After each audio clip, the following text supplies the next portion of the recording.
ఏ ధర్మమైతే పుట్టుకతో ఒకరిని శ్రేష్ఠునిగా మరొకరిని నీచునిగా తయారు చేస్తుందో అది ధర్మం కాదు, అధర్మంతో కూడిన కుట్రే అవుతుంది. ఏం చేయాలి?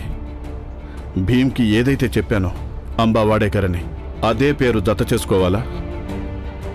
కానీ ఒకవేళ ఇంతకు ముందు పనిచేసిన పత్రాలను చూపించమని నన్ను అడిగితే అబద్ధ పేరుని ఎలా చెప్పగలను?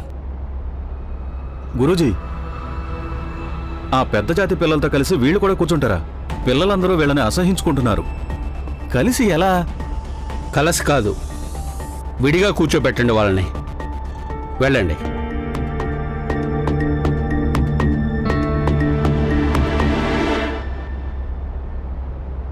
నువ్వు ఇక్కడ కూర్చోడానికి వీలు లేదు. ఏం జరుగుతుంది ఇక్కడ? గురూజీ, వీడు మాతో కలిసి కూర్చోడానికి ప్రయత్నిస్తున్నాడు. నువ్వు ఇక్కడ చదువుకోవాలి, ఈ పిల్లలు కూడా చదువుకోవాలని కోరుకుంటే వెళ్ళి ఆ మూలన కూర్చో. వెళ్ళు. రండి, వచ్చి కూర్చోండి.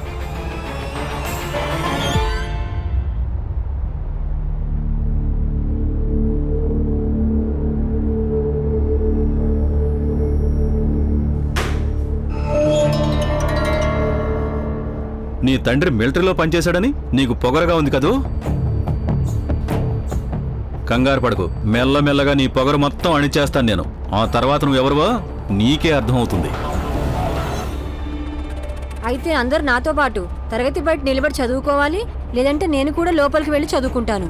ఇవాళ నుండి నువ్వు కూడా అందరితో పాటు లోపలికి వెళ్ళి చదువుకుంటావు.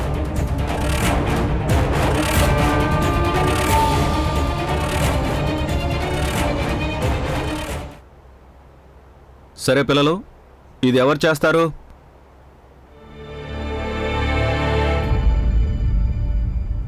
ముందు నువ్వురా. జాగ్రత్తగా చెయ్యి.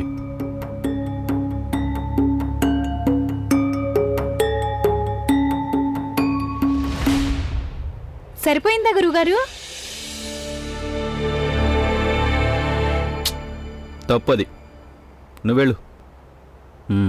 మీలో ఇంకెవరైనా చేస్తారా ఇది? గురూజీ, నువ్వు చేయగలవా, లేదా హుషారెక్కువై నీ చేతనలా ఎత్తుతున్నావా? అవును, చేస్తాను. అలాగా. ఒకవేళ తప్పు అయిందంటే అప్పుడు బయట ఎండలో మోకాలు దండలు వేయిస్తాను. అలాగే గురూజీ. అయితే రా.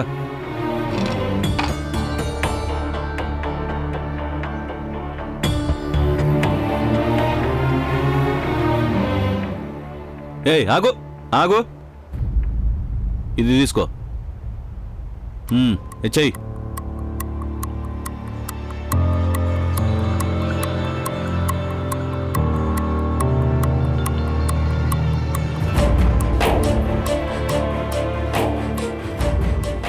గురూజీ, ఇది తప్పా ఒప్పా? చాక్ పీస్ నీ దగ్గరే ఉంచు. వీడి చాక్ పీస్ని ఎవ్వరూ ఉపయోగించకూడదు. ఏయ్, ఆపండి, నిశ్శబ్దం. ఏయ్, నువ్వు వెళ్ళు వెళ్ళు. కానీ ఇప్పుడు నీ వంతు. నువ్వు ఇలారా.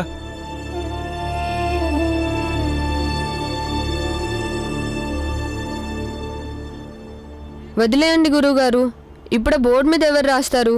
అది అపవిత్రమైపోయింది కదా. సరే, ఒక పని చేస్తాను, నేను పలక మీద రాస్తాను. ఇదిగో బాల్చంద్, లోపలికి రా. చెప్పండి గురూజీ. బాల్చంద్, ఈ బోర్డు బాగా శుభ్రం చెయ్యి. కానీ గురూజీ, పొద్దునే దాన్ని కడిగాను. గురుగారు, అయిపోయింది. కరెక్టేనా గురుగారు? తప్పే. అయితే మరి నాది గురూజీ? కరెక్టేలే. బాల్చంద్, భోజనాల సమయంలో దీన్ని బాగా కడగాలి. వాడు దీని మీద రాశాడు, అర్థమైందా? సరే గురూజీ, అలాగే.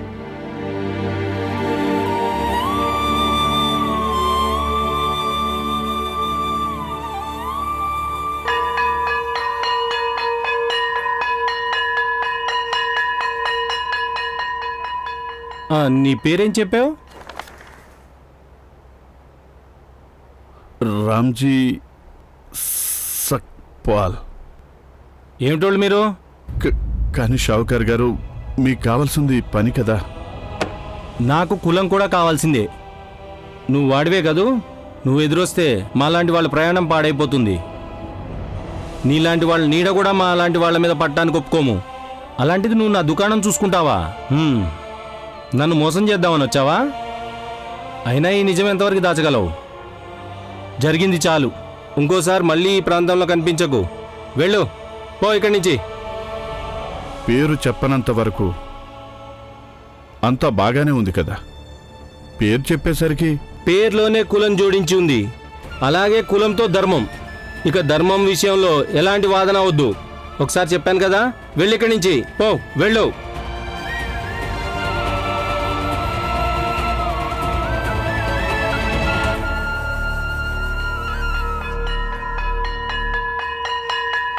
అన్నయ్య, ఈరోజు కూడా బయట నిలబడి చదవాలేమో అనుకున్నా, కానీ భీమా చూపిన ఉపాయంతో అందరూ ఒప్పుకున్నారు. ఈరోజు మేము తరగతి గదిలో కూర్చొని చదువుకున్నాం.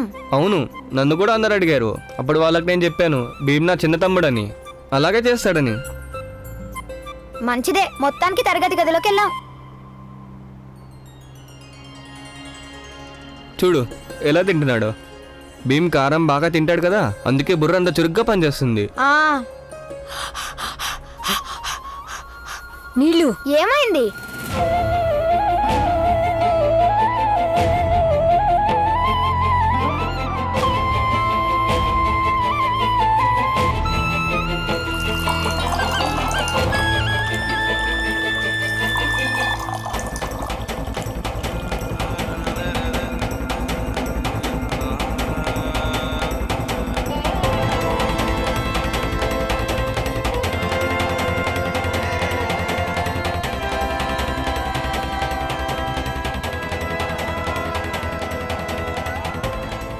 నాకు కూడా తాగడానికి కొంచెం నీళ్ళు ఇవ్వా? చాలా సేపటి నుంచి మంటగా ఉంది. ఏ ఆగో, దానికి మేమేం చేయాలి? వేరే ఎక్కడికైనా వెళ్ళి నీళ్లు తాగు. ఇక్కడే చదువుకుంటున్నాను కదా, మరి ఎక్కడికో వెళ్ళి నీళ్ళెందుకు తాగాలి? మేము నీలాంటి వాళ్ళకి ఈ కుండల్లో ఉన్న నీళ్లు ఇవ్వలేము. అలా అంటావేంటి? ఆ లోటాతో నాకు కూడా నీళ్ళు ఎందుకు ఇవ్వకూడదు మీరు? తొందరగా ఇవ్వు, మంటగా ఉంది. ఏంటి నోరు మండుతోందా? అయితే వెళ్ళి ప్రిన్సిపాల్ గారిని అడుగో. ఆయన నీకు కొత్త లోటా తీసుకొచ్చిస్తారు, దాంతో నీళ్లు తాగు. ఇక్కడి నుంచి వెళ్ళో. పిల్లలు దాహంతో ఉన్నారో వాళ్ళ నీళ్లు తాగనివ్వు. మరి నాకు? నీలాంటి వాళ్ళకి ఈ లోటాతో మేము నీళ్లు ఇవ్వము. ఎందుకని? చెప్పాను కదా, వెళ్ళిక్కడి నుంచే. అయితే నేను ఇంటికి వెళ్ళిపోతాను. వెళ్తే వెళ్ళు, ఎవరిని బెదిరిస్తావు? భీమరావు, అలా పారిపోతే ఎలా చదువుకుంటావు? మరి ఈయన చూడండి, ఈయన నాకు తాగడానికి నీళ్ళు ఇవ్వడం లేదు.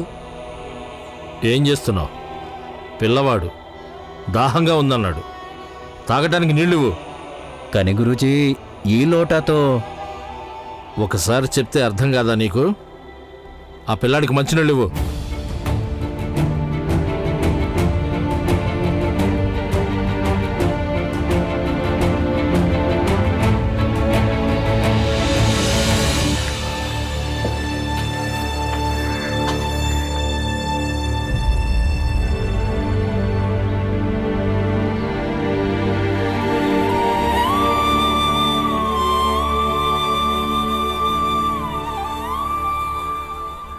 అయ్యా, మంచినీళ్ళు తాగొచ్చా?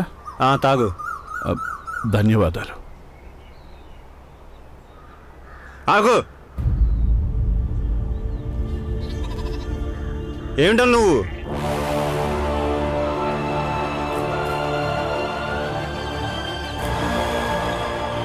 సరే, నువ్వు వెనక్కెళ్ళి కింద నుంచో. వెనక్కెళ్ళి నుంచో.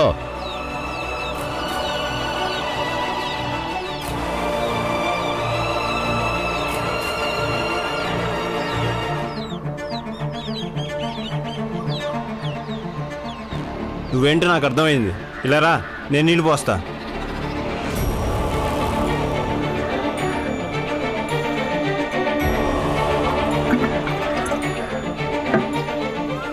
కింద కూర్చో. చేతులు పట్టు. చేతులు పట్టు. బాబు, చేతులు ఇలా పెట్టి నోటి దగ్గర ఉంచు.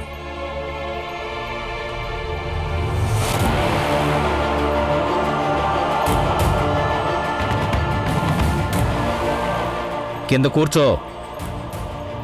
కూర్చోమని చెప్పానా?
చాలమ్మా.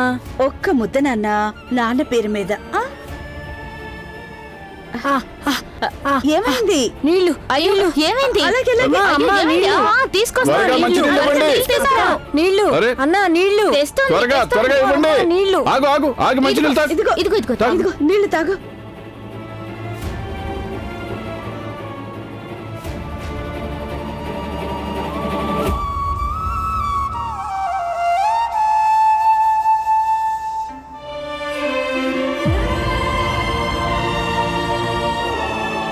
ఆనంద్, అరే ఏంటి భీమ్? ఏంటిదంతా మొత్తం తడిసిపోయిందేంటి? నువ్వెందుకు ఏడుస్తున్నావు భీమ్? భీమ్ ఎందుకు ఏడుస్తున్నావు భీమ్? ఎక్కడికి వెళ్తున్నావు భీమ్? ఎక్కడికో చెప్పి వెళ్ళు భీమ్.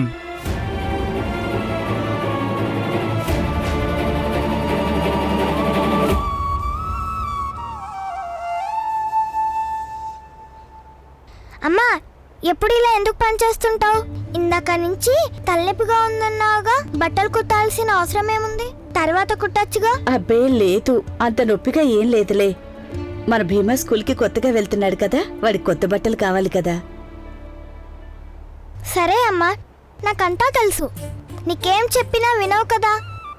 నువ్వెప్పుడైనా మా మాట విన్నావా?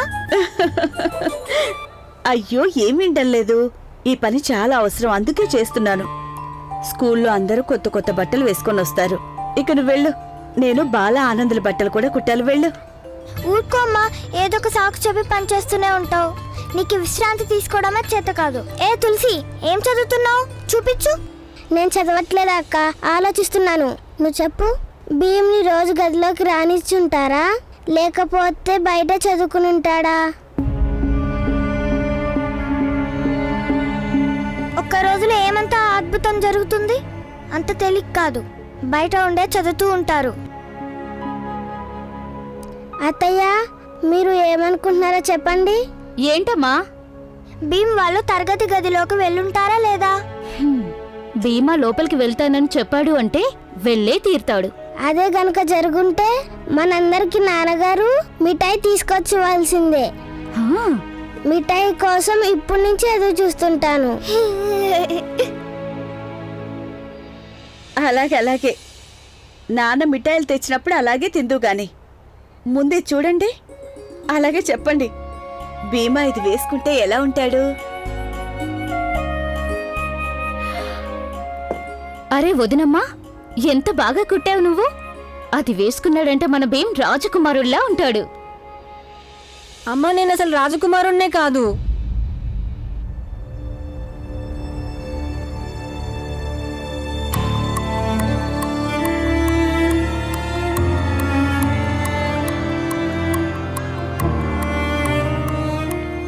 అయినా ఎవరన్నారు నువ్వు రాజకుమారుడు కాదని? నేను గనుక రాజకుమారుణ్ణి అయితే అప్పుడు స్కూల్ వాళ్ళు నన్ను తరగతి గది నుంచి బయటికి పంపేవారు కాదు.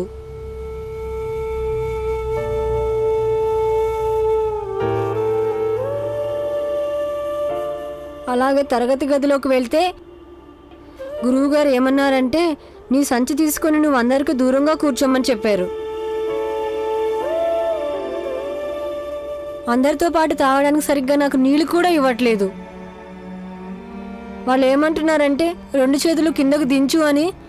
వాళ్ళు చాలా పైనుంచి నీళ్లు పోస్తుంటే ఆ నీళ్ళని నోట్లోకి వెళ్లకుండా కింద పడిపోయాయమ్మా. దానివల్ల నా బట్టలన్నీ తడిచిపోయాయి. అమ్మా, నువ్వు నాకు ఎంతో ప్రేమగా నీళ్లు తాగిచ్చేదానివి, కానీ వాళ్ళేమో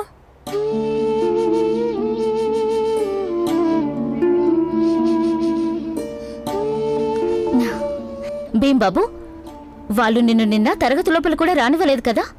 ఇవాళేమో నువ్వు లోపలికి వెళ్ళావు. అది సంతోషకరమైన విషయం. నిన్నటికంటే ఇవాళ నయం. నువ్వైతే సంతోషించాలి మరి. ఎందుకు అడుస్తున్నావు?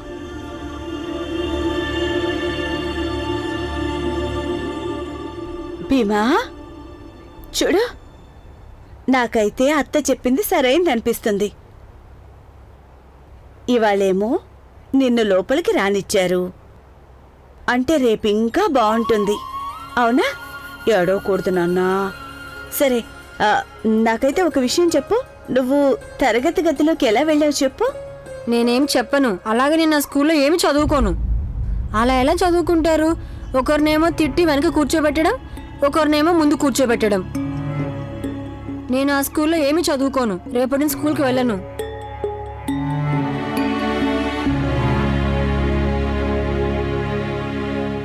భీమ్,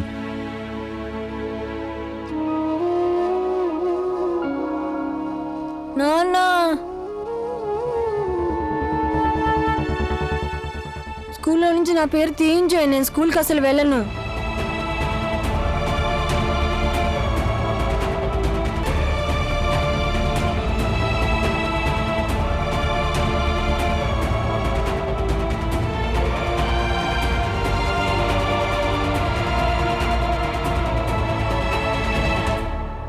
నువ్వు స్కూల్కి వెళ్ళవా? వెళ్ళను. అయితే నాతో పాటు రా. అన్నయ్య వదిలే, పిల్లాడు కదా, నేను చెప్తాను, అర్థం చేసుకుంటా. ఆగు మీరా, ఇది తండ్రి కొడుకులు తెలుసుకోవాల్సిన విషయం. మధ్యలో ఎవరూ మాట్లాడద్దు. రా నాతో పాటు.